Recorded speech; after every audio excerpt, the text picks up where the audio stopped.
ಡೆವಿಲ್ಗೆ ಸಂಬಂಧಪಟ್ಟಂತೆ ಮೈಸೂರಿಂದ interesting videos ಇದೆ. ಅದಕ್ಕಿಂತ ಮುಂಚೆ ಸದ್ಯಕ್ಕೆ ನೀವು ನೋಡ್ತಾ ಇದ್ದೀರಾ ಬೆಂಗಳೂರಲ್ಲಿ ಸಿದ್ದೇಶ್ವರ ಥಿಯೇಟರ್ಗೆ ದರ್ಶನ್ ಅವ್ರದ್ದು ಕಟೌಟ್ ಅಥವಾ ಸ್ಟ್ಯಾಂಡಿ ಅಥವಾ ಏನು ಹೇಳೋದು ಇದು ಬಂದಿದೆ. ಅಲ್ಲಿರುವಂಥ ಅಭಿಮಾನಿಗಳು ತುಂಬ ಪ್ರೀತಿಯಿಂದ ಅವ್ರನ್ನ ಬರಮಾಡ್ಕೊಳ್ತಾ ಇರೋದು ಕಂಡು ಬರ್ತಾ ಇದೆ. ನೀವು ನೋಡ್ತಾ ಇದ್ದೀರಾ ಅದನ್ನು ಎಷ್ಟು ಮಟ್ಟಿಗೆ ಡೆಕೋರೇಟ್ ಮಾಡ್ತಾ ಇದ್ದಾರೆ ಅಭಿಮಾನಿಗಳು ಅಂತ. ತುಂಬ ಪ್ರೀತಿಯಿಂದ ಹೂ ಮುಡಿಸಿ ಅವರಿಗೆ ಕುಂಕುಮ ಹಾಕಿ ಬೂದ್ಗುಂಬಳಕಾಯಿಂದ ಇಳಿ ತೆಗೆದು ತುಂಬ ಅದ್ಧೂರಿಯಾಗಿ ತುಂಬ ಪ್ರೀತಿಯಿಂದ ಅವ್ರನ್ನ ವೆಲ್ಕಮ್ ಮಾಡ್ಕೊತಾ ಇದ್ದಾರೆ. ಅದರ ದೃಶ್ಯಾವಳಿಗಳನ್ನ ನೀವು ನೋಡ್ತಾ ಇದ್ದೀರಾ. ದರ್ಶನ್ ಅವ್ರ ಮೂವಿ ಅಂದ್ರೇ ಸಾಕು ಎಲ್ಲ ಥಿಯೇಟರಲ್ಲಿ ಅವ್ರ ಅಭಿಮಾನಿಗಳೇ ತುಂಬ ಸಿಂಗಾರ ಮಾಡಿಬಿಟ್ಟಿರ್ತಾರೆ. ಯಾರಿಗೂ ಅವಕಾಶನೇ ಮಾಡಿಕೊಡಲ್ಲ ಥಿಯೇಟರ್ ಅವ್ರಿಗೆ ಏನಾದರೂ ಎಕ್ಸ್ಟ್ರಾ ಮಾಡೋದಕ್ಕೆ. ಅದಕ್ಕಿಂತ ಮುಂಚೆನೇ ಅವರೇ ಬ್ಯಾನರ್ಗಳು ಕಟೌಟ್ಸು ಅದೆಲ್ಲ ಹಾಕ್ಸಿರ್ತಾರೆ. ಎಸ್ಪೆಷಲಿ ಸಿದ್ದೇಶ್ವರ ಥಿಯೇಟ್ರಲ್ಲಿ ನಾನು ಪ್ರತಿ ವರ್ಷ ಕವರ್ ಮಾಡೋಕ್ಕೆ ಹೋದಾಗೆಲ್ಲ ನೋಡಿದ್ದೀನಿ. ತುಂಬ ಅದ್ಧೂರಿಯಾಗಿ ಬೇರೆ ಲೆವೆಲಲ್ಲೇ ಅವ್ರನ್ನ ತುಂಬ ಪ್ರೀತಿಯಿಂದ ಟ್ರೀಟ್ ಮಾಡ್ತಾರೆ.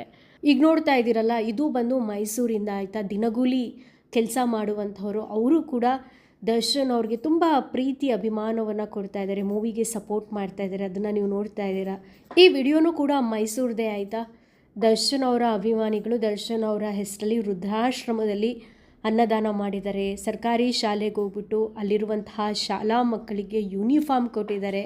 ಅಭಿಮಾನಿಗಳು ಅಂದರೆ ನನಗೆ ಇದಕ್ಕೆ ಖುಷಿಯಾಗೋದು. ಯಾಕೆ ಅಂತ ಅಂದರೆ ನಿಸ್ವಾರ್ಥ ಪ್ರೀತಿ ನಿಸ್ವಾರ್ಥ ಸೇವೆ ಮಾಡ್ತಾರೆ. ನೋಡಿ ದರ್ಶನ್ ಅವರ ಹೆಸರಲ್ಲಿ ಎಷ್ಟು ಒಳ್ಳೆ ಕೆಲಸ ಮಾಡಿದ್ದಾರೆ ಅಂತ ನಿಜವಾಗ್ಲೂ ಅಪ್ರಿಷಿಯೇಟ್ ಮಾಡಬೇಕು. ಅದೇ ಅಭಿಮಾನಿ ನೀವು ನೋಡ್ತಾ ಇರ್ಬೋದು ಅವ್ರ ಕಾರ್ ಮೇಲೆ ಡೆವಿಲ್ ಸ್ಟಿಕ್ಕರ್ ಹಾಕ್ಸಿ ಪ್ರಮೋಷನ್ ಮಾಡ್ತಾ ಇದ್ದಾರೆ. ಅದೇ ರೀತಿ ಎಗೇನ್ ಇದು ಕೂಡ ಮೈಸೂರಲ್ಲೇ ಮತ್ತೊಂದು ಜಾಗದಲ್ಲಿ ದರ್ಶನ್ ಅವರ ಅಭಿಮಾನಿಗಳು ಒಟ್ಟಿಗೆ ನಿಂತ್ಕೊಂಡು ಪೋಸ್ಟರ್ ಇಟ್ಕೊಂಡು ಕ್ಯಾಮ್ರಾಗೆ ಪೋಸ್ ಕೊಡ್ತಾ ಇದ್ದಾರೆ. ಅದ್ರ ದೃಶ್ಯಾವಳಿಗಳನ್ನ ನೀವು ನೋಡ್ತಾ ಇದ್ದೀರಾ. ನೆಕ್ಸ್ಟು ಈ ಅಭಿಮಾನಿಗಳು ಯಾವ ಊರವರು ಏನು ಅಂತ ಹೇಳಲಿಲ್ಲ, ಬಟ್ ದರ್ಶನ್ ಅವ್ರಿಗೆ ಅವರು ಕೂಡ ತುಂಬ ಪ್ರೀತಿಯ ಅಭಿಮಾನವನ್ನು ಕೊಡ್ತಾ ಇದ್ದಾರೆ. ಡೆವಿಲ್ ಮೂವಿಗೆ ಪ್ರೋತ್ಸಾಹ ಕೊಡ್ತಾ ಇದ್ದಾರೆ. ತುಂಬ ಪ್ರೀತಿಯಿಂದ ಅವ್ರ ಆಟೋಗಳಿಗೆ ಡೆವಿಲ್ ಪೋಸ್ಟರ್ಗಳನ್ನ ಹಾಕೋ ಮೂಲಕ ಅವ್ರ ಆಟೋನ ಸಿಂಗಾರ ಮಾಡ್ತಾ ಇದ್ದಾರೆ. ಅದು ದೃಶ್ಯಾವಳಿಗಳನ್ನ ನೀವು ನೋಡ್ತಾ ಇದ್ದೀರಾ. ಅಷ್ಟೇ ಅಲ್ಲ, ಎಲ್ಲೆಲ್ಲಿ ಜಾಗ ಸಿಗುತ್ತೋ ಎಲ್ಲೆಲ್ಲಿ ಸರಿ ಅನಿಸುತ್ತೋ ಆ ಜಾಗಕ್ಕೆಲ್ಲ ಕಡೆ ಅವರು ಅಭಿಮಾನಿಗಳು ಡೆವಿಲ್ ಪೋಸ್ಟರ್ಗಳನ್ನ ಅಂಟಿಸೋ ಮೂಲಕ ಡೆವಿಲ್ಗೆ ಮತ್ತಷ್ಟು ಪ್ರಚಾರವನ್ನು ಕೊಡ್ತಾ ಇದ್ದಾರೆ. ಅದನ್ನು ನೀವು ನೋಡ್ತಾ ಇದ್ದೀರಾ. ಎನಿವೇ ಈ ಅಭಿಮಾನಿಗಳ ಪ್ರೀತಿ ಸೇವೆ ಎಲ್ಲವೂ ನಿಮಗೆ ಖುಷಿ ಕೊಟ್ಟಿದ್ರೆ ಲೈಕ್ ಮಾಡಿ, ಮ್ಯಾಕ್ಸಿಮಮ್ ಶೇರ್ ಮಾಡಿ. ಧನ್ಯವಾದಗಳು.